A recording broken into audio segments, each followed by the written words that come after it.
熬不过去的就是张子妍，熬过来的就是宋慧乔。这句话深刻揭示了韩国娱乐圈的残酷现实，在这个光鲜亮丽的舞台背后，隐藏着无尽的痛苦和压力，尤其是那些被财阀操控的明星们。2009年，韩国当红明星张子妍的离世揭示了娱乐圈的黑暗内幕。她的遗书中透露了被经纪人逼迫为财阀服务的真相，甚至多次要同时伺候多个财阀。这一令人震惊的事实引发了公众的关注，明星们的光鲜外表背后其实隐藏着巨大的痛苦。在这个黑暗而残酷的娱乐圈里，也有一位国民女神级别的人物宋慧乔，她凭借着精湛的演技和变通的手段，成功的在这个圈子里立足了20多年。但即使是她，也无法摆脱成为财阀玩物的命运。在她19岁时拍摄《蓝色生死恋》时，遇到了比她大9岁的李秉宪。李秉宪是个典型的高富帅、年轻漂亮的宋慧乔深深吸引了他，于是他开始不顾一切地追求她，并成功地让她成为他的恋人。然而，宋慧乔很快就发现了李秉宪的恶心嗜好，而他成了他发泄的对象，但他却不敢轻易离开他。身为财阀家族的一员，如果他公然离开李秉宪，必然会遭到报复。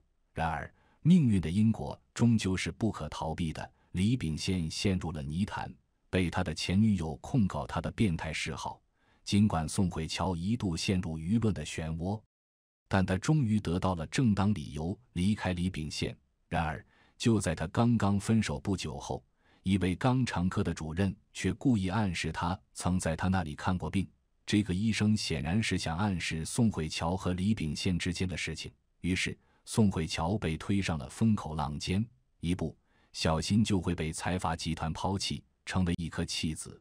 但他不愿意就这样前功尽弃，于是他选择向财阀妥协，去寻找他们的帮助。然而，这也意味着他要付出一定的代价。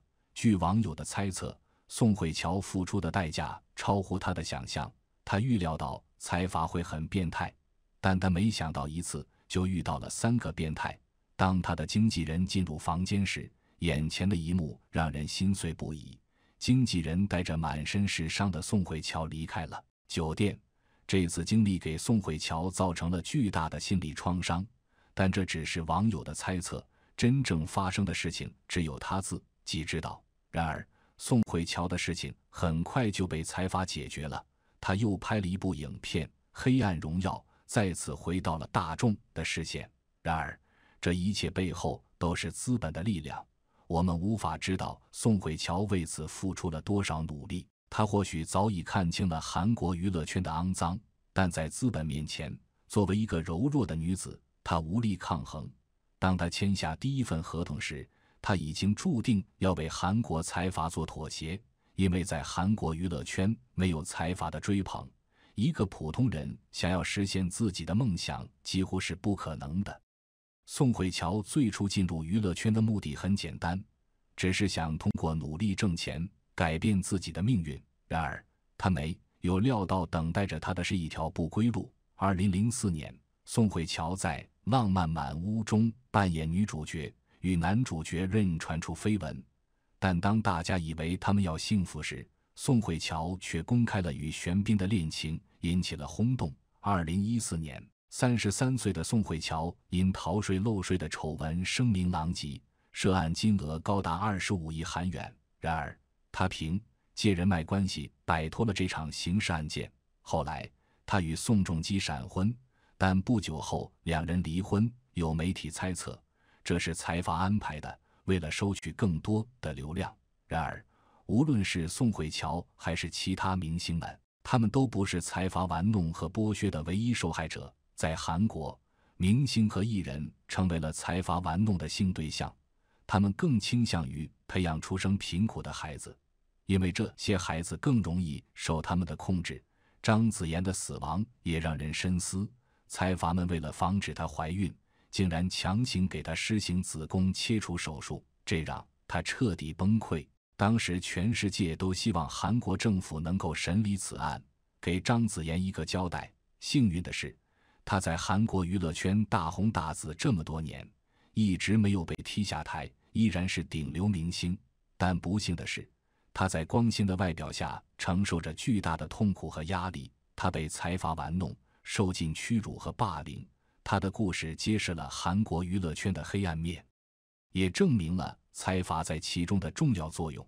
然而，宋慧乔并不是唯一一个受害者，在韩国娱乐圈中，还有许多明星们被财阀剥削和压迫，他们在光芒之下付出了巨大的代价。我们不能袖手旁观，我们应该关注这个问题，并呼吁改变。宋慧乔的故事是娱乐圈的一面镜子，她的经历揭示了韩国娱乐圈的肮脏和不公。她在这个圈子里奋战了25年，度过了无数的舆论风波和困境。她的历程证明了财阀在韩国娱乐圈中的巨大影响力。然而，她并不是孤独的，还有许多明星们在这个黑暗的圈子中挣扎。我们应该关注他们的遭遇，并努力争取他们的权益。双宋2017年10月举行了盛大的婚礼，从合到毕速度太快，观众的糖还没咽完，噎在喉咙，中间不知该咽还是该吐。曾经的他们，无论戏里戏外，都制造了一种新式爱情。戏里是守望理想的医生与军人，家国情怀与儿女情长双线并行，人物的成长性至今依然秒杀无数以职场剧的名义谈恋爱的国产剧。戏外是奶狗弟弟与漂亮姐姐奋不顾身地跑步进入婚姻，即使如今回头看，也不得不承认两人一定是真心实意地深爱过，爱到甚至来不及磨合，来不及谈论未来规划，被蜜糖糊了眼，啥也看不见就结婚了。当爱被烧成灰烬，宋慧乔自己好像都是猛的。南宋抢先一步在离婚调解期公布离婚消息，宋慧乔被动应战，最终双方公司给出了一个体面的离婚理由。双方未能克服两人之间的不同，最终不得已做出了这样的决定。当时坊间对于离婚原因有诸多猜测，有说男方出轨，有说女方出轨，有说男方被高层包养，有说女方跟财阀的关系剪不断理还乱。如今4年过去，宋仲基亲手揭开了谜底，最后结婚是各取所需，离婚其实也一样。南宋找到了已经退居幕后，愿意马上生孩子的心态，宋慧乔则找到了让自己大放异彩的文东恩。黑暗荣耀终于收获了演艺生涯的第一个百想事后。如果说摆在家境优渥的宋仲基面前的镜子是开洗车场、事业成功又能顾家的父亲，那么在宋慧乔面前也有一面镜子，是生活不顺。19岁就早早生下自己的母亲，母亲不仅18岁偷肠镜果怀上了宋慧乔，而且遇到的是一个不靠谱的男人。在他8岁的时候，撂挑子走人了。家境困难的宋慧乔不得不放弃学费昂贵的花滑事业，小年纪转投更容易赚钱的演艺圈。作为母亲与外婆带大的孩子，事业带给宋慧乔的安全感是她熟悉并且能够掌控的，而婚姻与男人反倒是她的陌生领域，需要更多的时间去适应与探索。可惜急于生育的宋仲基可能真的没有耐心给这个年长自己4岁的太太更多的时间去选择与适应。何况对于事业相当的男女来说，生孩子所带来的影响完全没有可比性。男人可以一直往前走，而女人必须停下来，短则2-3年，长则4-5年。这是宋慧乔的现状，也是大多数女性的现状。舍弃是当代女性人生答卷里面的必选题，当你想要一点什么，就必须考虑舍弃另外一些什么。兼顾这个选项在女性的生命里被频频提到，不是因为她们贪心，而是因为对于女人她稀有难得，而对于男人来说，兼顾是不需要考虑的问题，他们天生就能得到。现实里的很多婚姻，男人总能得到他们想要的，而女人往往过着过着只能随波逐流。